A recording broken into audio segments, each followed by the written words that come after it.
Now, okay. Welcome to the first edition of On and Up Coaching's Book Club podcast.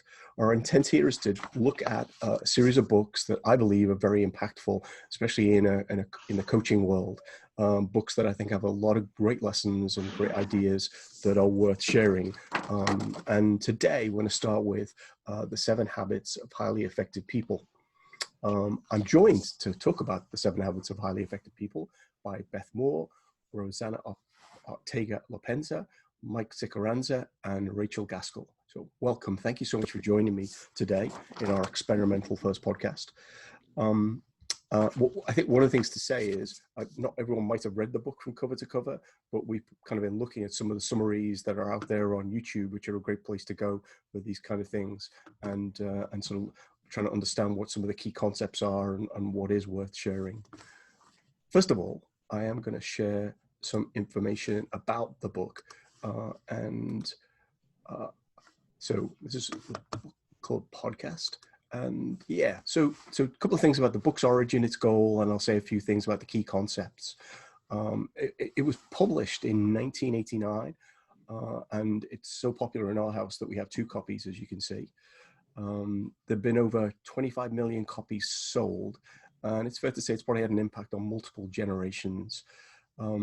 It is interesting, though, in going back and reading some of the book, that Stephen Covey, the author's intent was to help people develop interpersonal effectiveness through what he called character ethic. And just to kind of highlight that what he was actually very unhappy about was books that were written around what he called a personality ethic. So these were books that were intended to fake it till you make it, I guess would be the sort of theme. He was much more around authenticity. So that's kind of the background.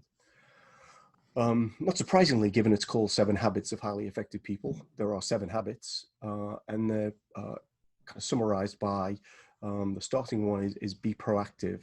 And I'll touch on sort of one of the key concepts about being proactive in a moment. He talks about beginning with the end in mind. So getting your sense of priorities figured out before you start to do work on things. Third one is putting first things first. And there's quite a famous model. Again, it's the urgent, important quadrants, which I'll do a deeper dive into in a moment. The fourth one is thinking win-win. So kind of approaching things not as a zero-sum game, but thinking of the opportunities for all concerned. And I guess one of the things that he would kind of advocate for is kind of raising all boats rather than kind of one person winning and others losing. Fifth habit is about seeking first to understand. That is essentially listening before speaking, so you kind of understand. The sixth one is synergize, which kind of builds on that, because it talks about taking the best of what other people have rather than kind of trying to figure it all out for yourself. And then the seventh one is a habit that I think is really, really important. He calls it sharpen the saw. And this is essentially about self-renewal. So kind of making sure that you're constantly learning. So, an example would be taking what we learned from doing this first podcast and making the second one better, as an example. Just to touch on some of the really key things that I still see being used today, the being proactive.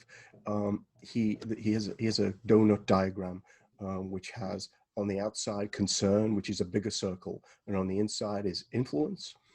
And essentially what he's directing people to do is focus on what they can influence, not on all of the million things out there that they could be concerned about, which I think probably has as much resonance today as it did when he wrote the book in 1989. So I still see that concept being used by a lot of people that I work with as something that is a really great way of focusing in on area, what you can control rather than what you could be concerned about and not control anything.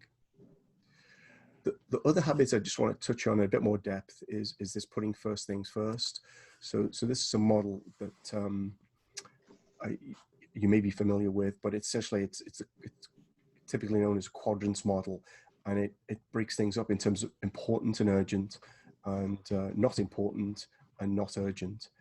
And a couple of simple things to say is kind of everyone can focus on things that appear urgent. But one helpful thing is to distinguish between things that appear urgent that are truly important as opposed to those things that may not be quite as important to you. But probably the area I'd want to focus on is quadrant 2, which is important and not urgent. So these often involve kind of the bigger questions of things like personal development, of kind of corporate strategy. In practice, people are not really being pushed to do these activities. And even, in fact, trying to adopt the habits of highly effective people is absolutely a kind of quadrant 2 activity. So I'm going to end the presentation piece here, but there's some of the concepts and some of the kind of where the thinking came from for him to write the book in the first place. So I'm going to start with Beth, actually. In terms of your what your kind of reading of 7 Habits of Highly Effective People, what's the sort of what are the big idea or the big ideas for you that really kind of come out of this? Well, I never knew how to express the difference between working on your like outward appearance, I guess he called it personality versus character. But I am so in agreement with him on the fact that there's like an iceberg and you just see the top of it, but really the character underneath is what really forms the stability of your depth and your effectiveness. And I also tied a little bit, I thought of it and I was thinking, wow, that's why I sent my daughter to a Quaker school, is because those are the characteristics I really think are important in developing your character and your ability to be successful in life.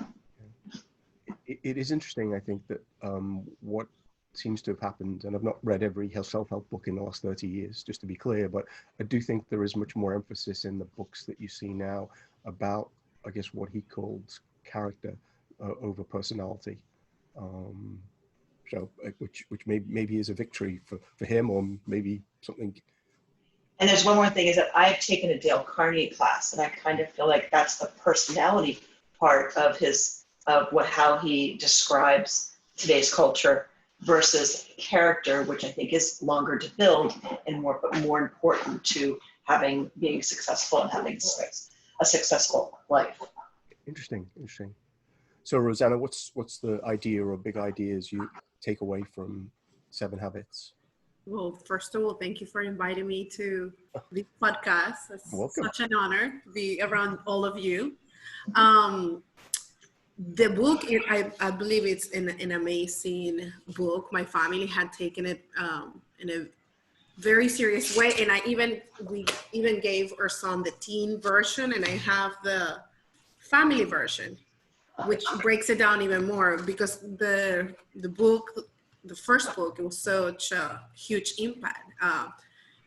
The most important thing that I found very helpful was to really take a look deep inside of what your goals are and who you are as a person, and be able to recognize that and make a personal statement of like who you want to be remembered as a person, what's your legacy, and then be proactive on the way of building up and sharpening your soul.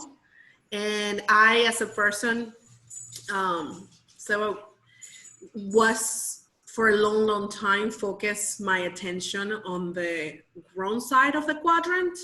That was very enlightening to see how he broke it down in 4. And then it's nice, I'm a visual person, so it was really important to me to see it and then try to maximize my energy and my time to quadrant number 2, which was the important one. So awesome. I actually went to a class, this is 15 years ago now, where somebody actually got tape, blue tape out on the floor and kind of created the 4 quadrants. And he had you imagine what it felt like being in that space. And it felt very uncomfortable and important and urgent all the time. But it also could feel very relaxing to be in, unimportant, not urgent, but that's a really great way to waste a lot of time. Agree. Agree. So Mike, what was your big idea or takeaway? So I'm a 22-year-old graduating from college, and my first mentor hands me two books. This book and Napoleon Hill's Think and Grow Rich. So I've probably read actually Think and Grow Rich probably more times than this one, but I've certainly read this probably somewhere between 6 to 12 times and pulled different pieces out along the way. The thing that I think is most important about this book is that, and I believe, Beth, you kind of touched on it, is that it starts with core values and then it transitions to action items to live out your core values. And so in finding it, like just like the first one alone is being proactive. You know, you can do all the time, but if it's not tied to taking ownership of what you believe in, being proactive doesn't matter. And so the core value piece, and and every one of them has a core value that can be translated into action items. But if you don't resonate with the core value piece, it doesn't really matter. And I think that's one of the things that Covey kind of talks about, in the growth process. I mean, I use all these things in different ways every day of my life. I write out a 6 most important before I leave work every day because I want to tackle the things that are most important, first things first the next day. So things like that. But it's really, to me, the thing that always struck to me is, okay, what are the core values as me, as myself, a company that I run, the family that I want to have, and how am I going to translate that into these habits? Awesome. So clearly I should have had you cover the presentation. We've got way more depth. Thanks, Mike. Sure, So, thank you. Rachel, what's your big idea that you take away from it? Well, my first idea is I would like to have gone second or third and not fourth. And that's seeing the bigger picture. But in seriousness, I like the way that, I like the fundamental nature of the story of the book and how it builds upon itself.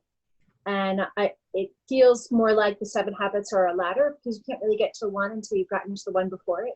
And they really build upon themselves. I really liked the image again of the ocean, and what sits above the ocean, what sits below. But it just feels all interconnected and all the interdependencies. And it resonated. And going through so many of this, almost all of it resonated with me. And it was only a couple times where I had to stop and say, what is important to me? What do I want to be remembered for? Or do I have my ladder on the right wall? And it was very reflective. But there's so much that we read about in the last few years. I talk about authentic leadership. And that's really where I am drawn to professionally and personally, is the people that I think are the most authentic, and flawed are fantastic.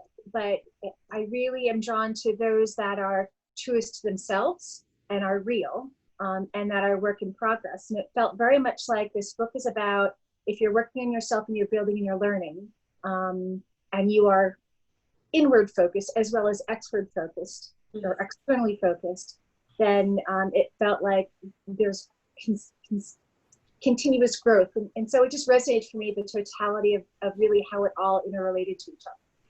Awesome. Thank you. Thank you. One of the things that I guess I didn't say at the start is, I wish someone had given me this book at 22.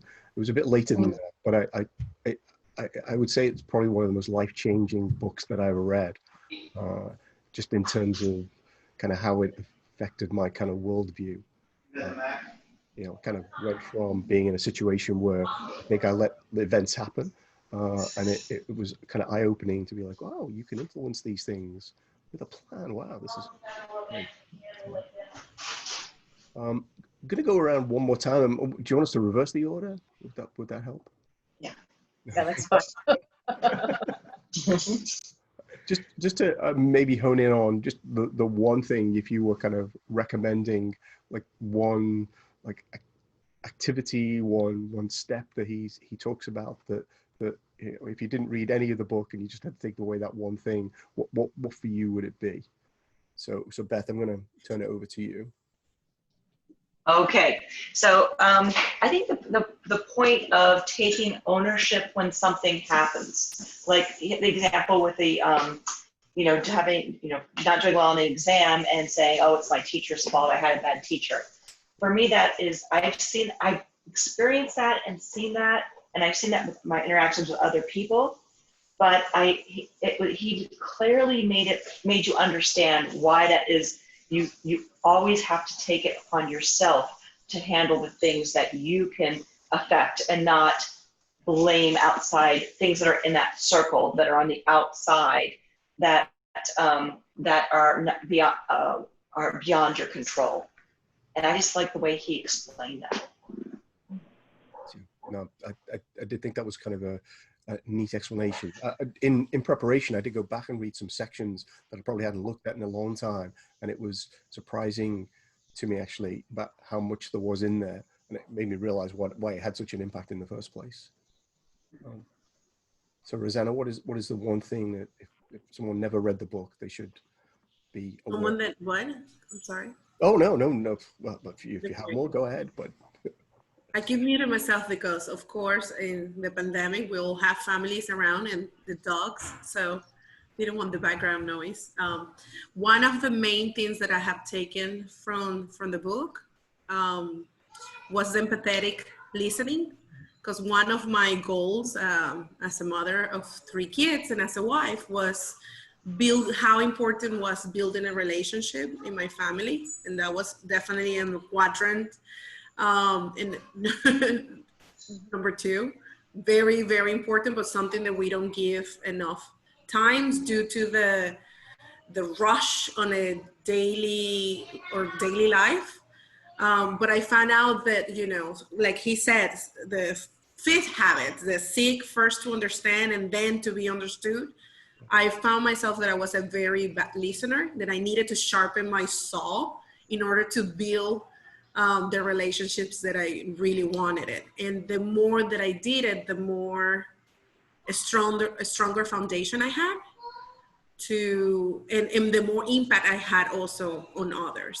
So in my case, my kids, my husband, and even on friendships, not just professionally. That was the beauty of the book, that you don't, despite he saying habit 1, 2, 3, 4, 5, 6, 7, you don't necessarily have to do it like a ladder, one at a time, but you can go back and forth as you might need. And that was very enlightening for me.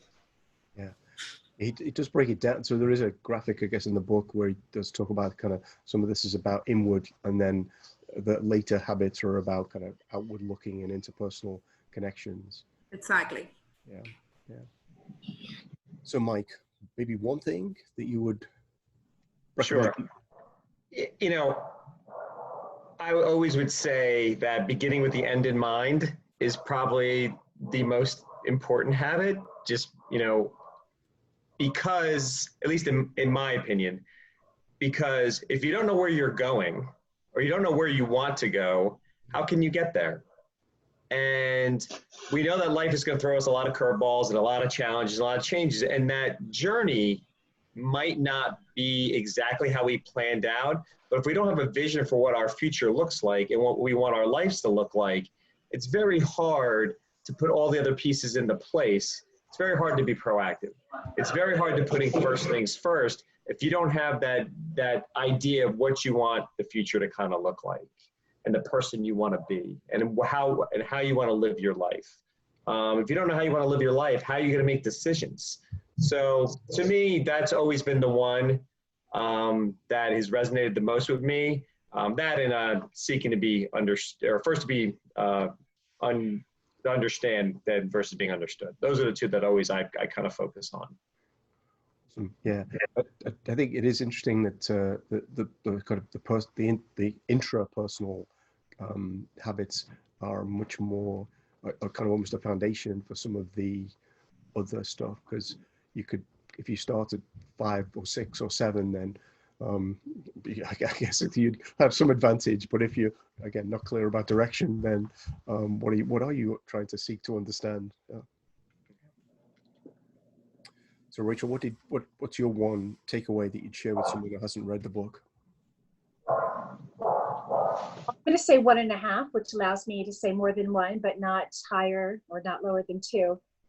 For me, being proactive or understanding what you control is universal.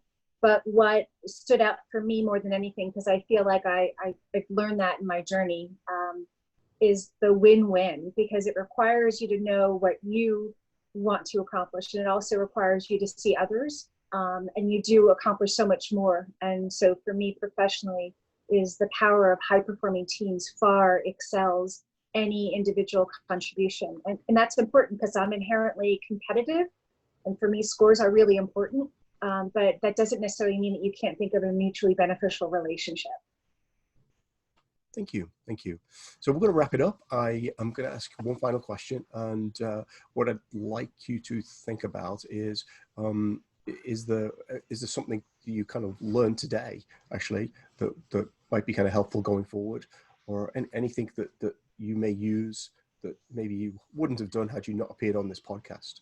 And I'll kick it off because I should clearly have asked who had read the book more than 5 times before. That might have instructed things slightly differently, but so Beth, a takeaway. Oh my gosh, there were so many. That's the thing. Probably, the emphasis, looking at the different quadrants and realizing that it's a marathon, it's not a sprint, and that it is okay to work on the important stuff that's not an emergency. Yeah, it's funny. I actually got an email from somebody this week that I used to work with, and they had actually referenced the quadrant as something that was introduced to them by our group in the company before, which is very nice to get the credit for it, but clearly it wasn't our idea. But it was interesting. All these years later, she was still referencing this as a useful tool. Mm-hmm. Rossana, what's your takeaway? It actually was really nice to go back and take a look to the book also.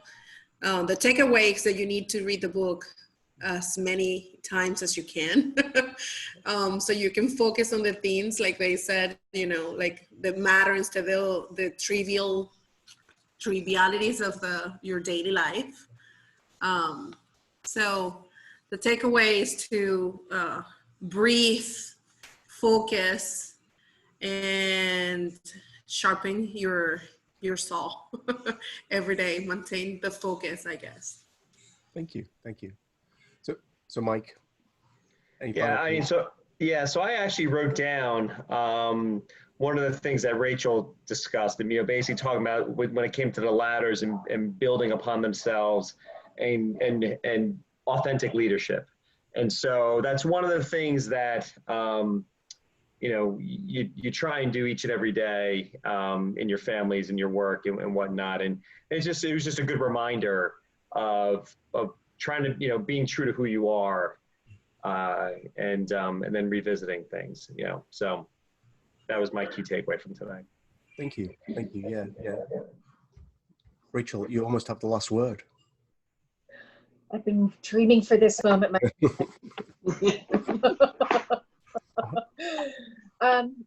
Quite frankly, I would like to go to Rossana's house and read her book about how to apply it to a family, because the whole time I'm reading this, I'm thinking about myself and my career or partnerships with my family. I hadn't thought about children and how to apply it. And I'm sure it's different depending on the age group. So I'm really excited to think about how you can apply something so fundamental like this, but to a different context or lens. Absolutely, yeah.